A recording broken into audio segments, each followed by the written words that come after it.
Hi, I'm Efren225, and welcome to my Let's Play of the F-Zero series, starting with F-Zero on the Super Nintendo. Released in 1990 if the copyright date is to be believed, which it isn't. F-Zero is a racing game. We have 4 cars to pick from.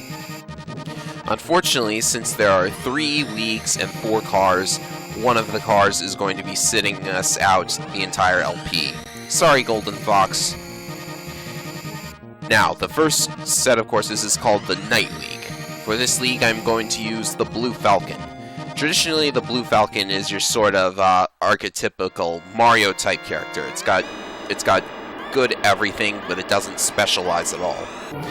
It is piloted by none other than the series protagonist Captain Falcon, who I'm sure all of you know through Smash Brothers and not F-Zero itself. Not that it matters here, because F-Zero on the Super Nintendo makes absolutely no reference to any of the pilots whatsoever. You had to look in the manual for that information. Manual did come with a nice comic strip, though. F-Zero on the Super Nintendo is a pretty basic racer. You accelerate, you turn. There's a brake button, but nobody ever uses it. I'm going to hopefully pass this guy right here. Oh, but first he's going to slam into me first. That didn't work out too well for him. Another guy is trying to bump into me from the back. As you can see, there's that little check marker there that will show you when somebody is trying to hit you from behind. And that is useful because if you get in front of them and they push you from behind, you will get a small speed boost, and that is very important. Because if you are speedrunning this game, you will want to get into your top speed as fast as possible and then stay there.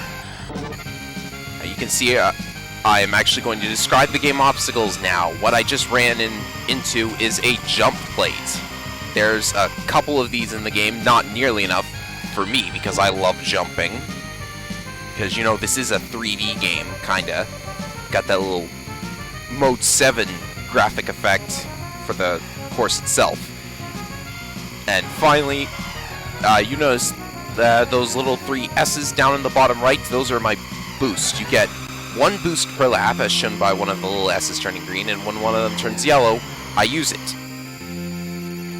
And for this course, I like to use it to run over those patches of dirt, because dirt slows you down, which is kind of weird because these are technically hover cars we're driving around in. They're hovering above the ground. They don't actually have wheels.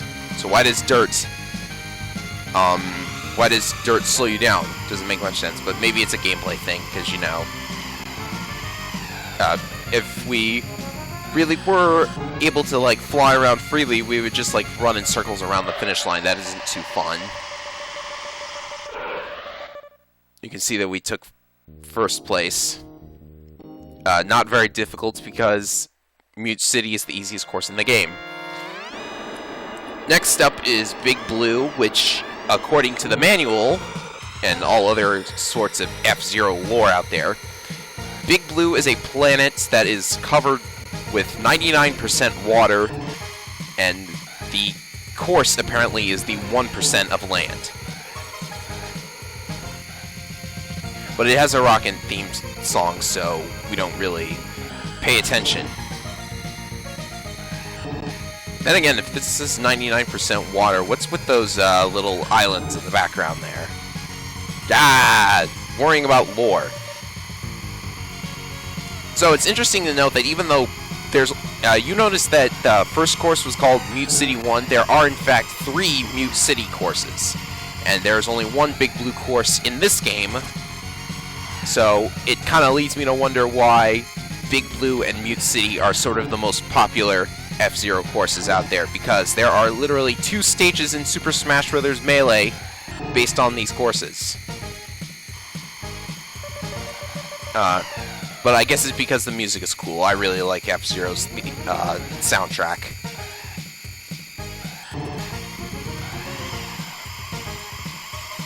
Again, using the boost to go over the dirt and to avoid the slowdown and take a little shortcut there. And I'm sure you're probably wondering by now what is up with that. Well, this surface I'm passing over right now is ice. Yes, it's ice, and it makes you slide around if you turn on it too fast. So you want to avoid that. So by now you might have noticed this car coming up right here. It's flashing, and this car is orange. But they don't seem to really do anything other than just sit there. What's up with that? Well, I do not know why, but yeah, if you hit one of the flashing ones, it explodes, and you're taking a little damage there.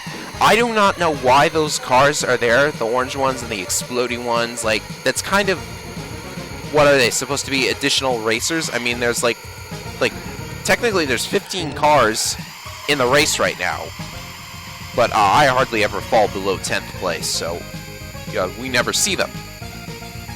But what's up with the orange ones? They don't really do anything as far as the race is concerned. You don't go up a rank when you pass one. You don't fall behind if one passes you, and they never pass you because they're so slow. So, I don't know what's up with them. Maybe they're supposed to be like way in the back. 44 positions or so behind you. Doesn't really make much sense to me. But you can see that my time was flashing there, which means I've set a new record on this file.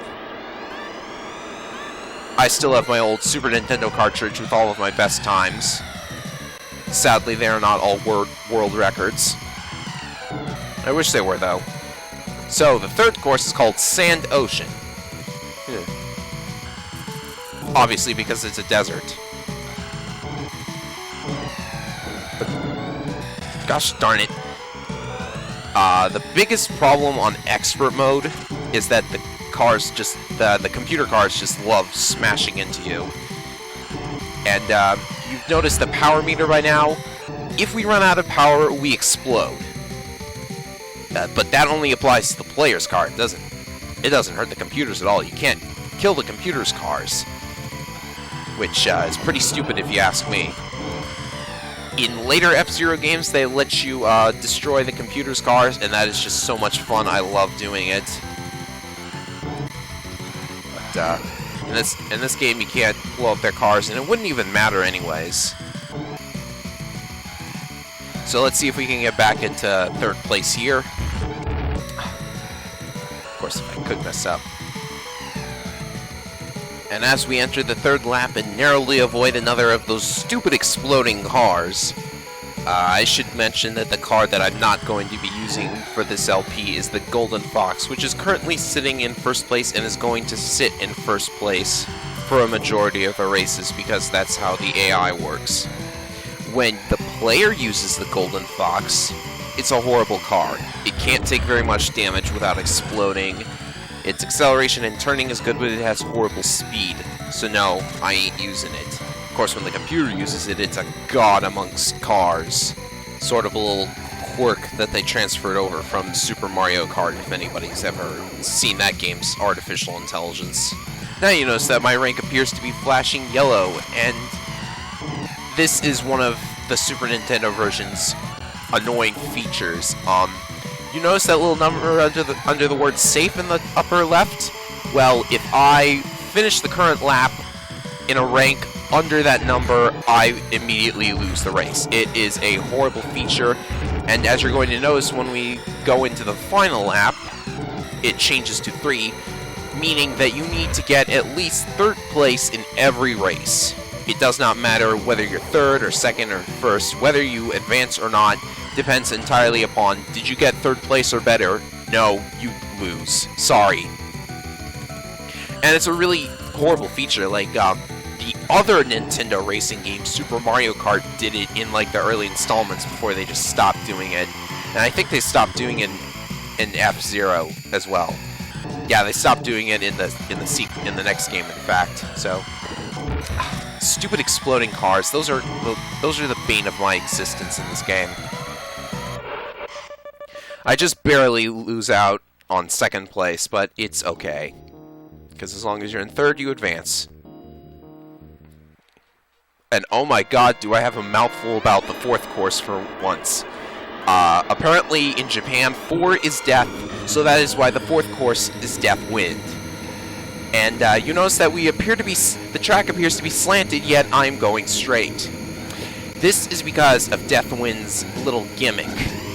there is a strong wind pushing you to, I think, well, I'll double check when I get to the finish line here, but the wind is pushing you to the right. There we go. It's pushing you to the right, and that is very annoying because it forces you to drive at a little angle. Of course, I don't think the computer is affected. And you'll also notice that the course itself is just a plain old oval. That's nice, isn't it?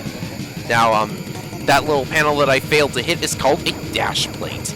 If you hit it, you get a speed boost, as you might have expected. The thing is that the computer never fails to hit a dash plate, so if you miss one, the computer is going to jump straight ahead of you.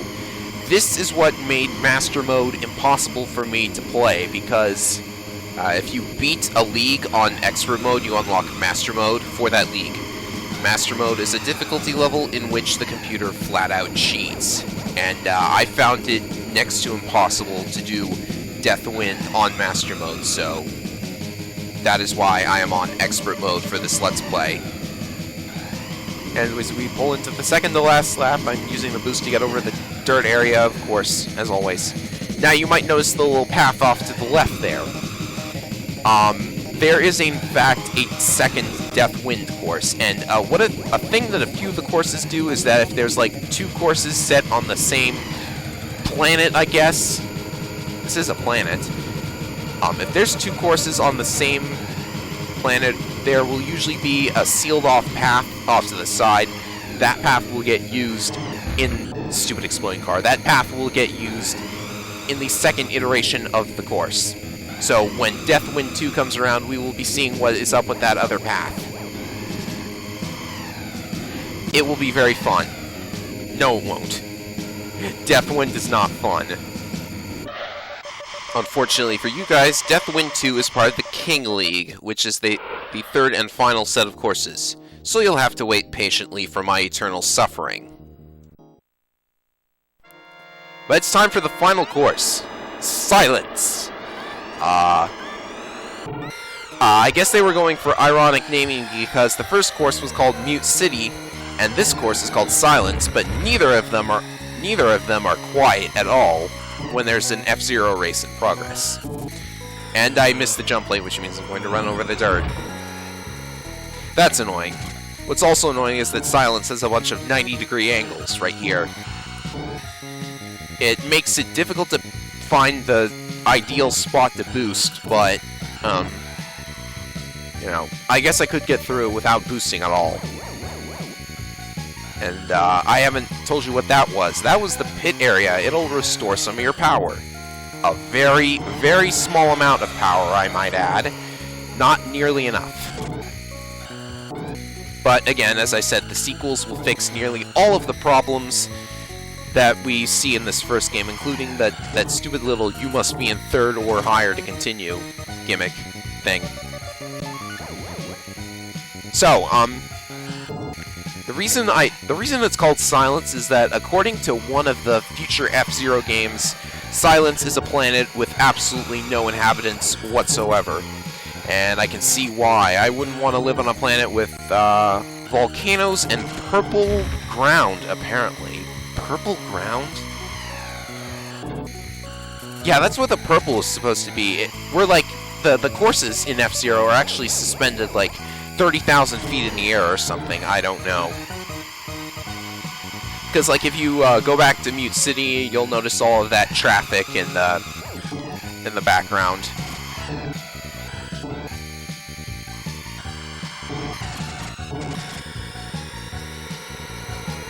And thank you, Golden Fox, for pushing me further into first place. Just one more lap. By this point, you might have thought to yourself, "Hey, Ephraim, are you sure you're on Expert Mode? This looks really easy." Well, it's the Night League. The Night League is the first set of courses in the game, and curse you, Golden Fox. Of course it's going to be easy. It's the first set of courses in the game. And, this is strange. There's a generic purple car in first place. A generic purple car took first place.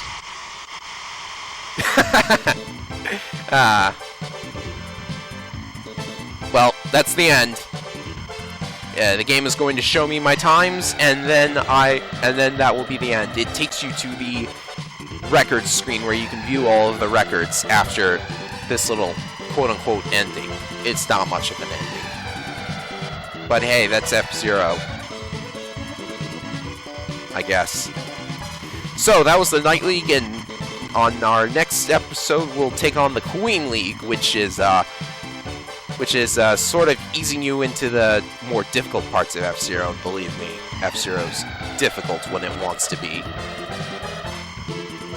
So that'll be all for this episode. I'm F-Room225, and I wish I had a better closing statement, but good night, I guess.